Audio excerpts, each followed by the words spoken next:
अध्याय 11। सब और ईश्वर ही ईश्वर था। शुरू करते हैं। नरेंद्र हाथ में अष्टावक्र संहिता लिए ठाकुर के पास बैठा था। यह कैसी पुस्तक दे दी है आपने महाराज? यह तो घोर नास्तिकता है। ऐसा क्या है रे इसमें? ठाकुर लीलापूर्वक बोले। अष्टावक्र कहते हैं, मैं अद्भुत हूं। मैं स्वयं को नमस्कार करता हूं, जिसका कभी क्षय नहीं होता और जो ब्रह्मा से लेकर तृण तक के नष्ट हो जाने पर भी जीवित रहता है। वे अपने शिष्य राजा जनक से कहते हैं, संसार तुमसे उत्पन्न होता है जैसे समुद्र से बुलबुले उत्पन्न होते हैं। तो क्या हो गया? वे बोले। जीव अपने आप को सृष्टा समझे, इससे बड़ा पाप और क्या हो सकता है? मैं ईश्वर हूं, तुम ईश्वर हो। जन्म मरणशील सारे पदार्थ ही ईश्वर है। इससे बड़ी तर्क विरोधी बात और क्या हो सकती है? ऐसी बात कोई संतुलित बुद्धि से कह सकता है क्या? ठाकुर हंसे। तू इस समय उनकी बातें स्वीकार न करना चाहे तो न कर, पर ऋषियों को ब्रह्म ज्ञान हुआ था। लेश मात्र भी विषय बुद्धि हो तो ब्रह्म ज्ञान नहीं होता। तो उन ऋषि मुनियों की निंदा और ईश्वर के स्वरूप की इतिश्री क्यों करता है? कोई ईश्वर के किसी भी विचित्र रूप की कल्पना कर ले तो क्या मैं उसे ही स्वीकार कर लूं? ईश्वर के जिस स्वरूप में तूने निष्ठा स्थापित की है, वही उनका एकमात्र रूप है। तू सर्वज्ञ है, तेरी बुद्धि के बाहर ज्ञान है ही नहीं। जो तुझसे मतभेद रखते हैं वे सब अज्ञानी और मूर्ख हैं।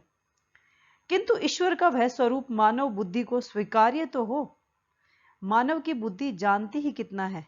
अपनी बुद्धि पर नहीं, ईश्वर की दया पर विश्वास रख। तू सत्य स्वरूप भगवान को पुकारता चल। उसके पश्चात वे जिस रूप में तेरे सामने प्रकट हो, उसी पर विश्वास कर। नरेंद्र ने कोई उत्तर नहीं दिया। वह अपनी खीज के मारे और चर्चा भी नहीं करना चाहता था। ठाकुर को वहीं बैठा छोड़ उनके कमरे से निकलकर नरेंद्र टहलता हुआ हाजरा के कमरे की ओर गया। ठाकुर के कमरे से कुछ हटकर हाजरा का कमरा था। हाजरा अपने कमरे में अकेला बैठा हुक्का पी रहा था। उसने द्वार पर नरेंद्र को देखकर उत्साहपूर्वक उसका स्वागत किया। आओ आओ नरेन। नरेंद्र ने मुस्कुराने का प्रयत्न किया। कुछ विचलित दिखाई पड़ते हो। क्या गदाधर से कुछ कहा सुनी हो गई?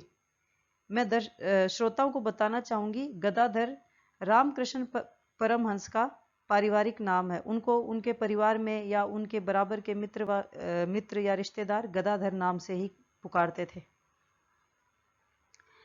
ठाकुर ने आज कुछ अद्भुत बातें बताई है। नरेंद्र हंसा। वे चाहते हैं कि मैं भी उन पर विश्वास कर लूं। ऐसी कौन सी अद्भुत बात है? कुछ कथा कहानी? गांव के अनपढ़ किसानों के लिए तो वह सब ठीक है। उन बिचारों ने कभी कुछ पढ़ा भी नहीं, सोचा नहीं, जाना नहीं। पर तुम सब कॉलेज के लड़के गदाधर की विचित्र बातों पर कैसे विश्वास कर लेते हो? वह कहता है कि मनुष्य की बाहों को तोलकर वह उसकी आत्मा तक को परख लेता है। वे कहते हैं, संसार में जो कुछ भी है सब कुछ ईश्वर है। ईश्वर के अतिरिक्त यहाँ और कुछ भी नहीं है। जो कुछ भी दिखाई पड़ रहा है वह सब ईश्वर है। नरेंद्र हंसा। लाइए ईश्वर मोशाय, यह हुक्के के रूप में जो ईश्वर आपके हाथ रूपी ईश्वर ने थाम रखा है, इसे मेरे हाथ रूपी ईश्वर को थमा दीजिए। आज मैं तंबाकू रूपी ईश्वर का अच्छी तरह आनंद लूंगा। दोनों ने मुक्त कंठ से अट्टहास किया। हाजरा ने अपना हुक्का नरेंद्र की ओर बढ़ा दिया। यह गदाधर भी कभी कभी। ठाकुर ने लड़खड़ाती सी अवस्था में उनके कक्ष में प्रवेश किया। नरेंद्र तत्काल उठकर खड़ा हो गया, हुक्का हाजरा को थमाया और ठाकुर को सहारा देने के लिए पकड़ लिया।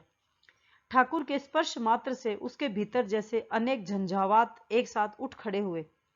उसके चारों ओर के वैविध्यपूर्ण रूपाकार जैसे अपना अपना आकार छोड़कर उसके निराकार में ही समा गए। सब और ईश्वर ही ईश्वर था और कुछ था ही नहीं। उसने देखा, जो गिर रहा है वह भी ईश्वर ही है और जिसने बाहें फैलाकर उसे थामा है वह भी ईश्वर ही है। ऐसा भी नहीं था कि एक ईश्वर दूसरे ईश्वर से मिल रहा हो। वहां तो दोनों में कोई भेद भी नहीं था। जैसे एक मेघ दूसरे मेघ में मिल जाए अथवा हवा का एक झोंका दूसरे झोंके के साथ मिलकर एक हो जाए। नरेंद्र ने कुछ नहीं कहा। ठाकुर अब तक संभल चुके थे। वे सीधे होकर अपने कमरे की ओर लौट गए। नरेंद्र ने देखा, चले जाने वाले और वहां खड़े रहने वाले में कोई अंतर नहीं था। दोनों ही ईश्वर थे। यह गदाधर यहां क्या करने आया था? हाजरा बोला। गिरने, ताकि तुम उसे थाम लो। थाम लिया तो वह लौट गया, कोई बात भी नहीं की। नरेंद्र ने हाजरा की बात का कोई उत्तर नहीं दिया।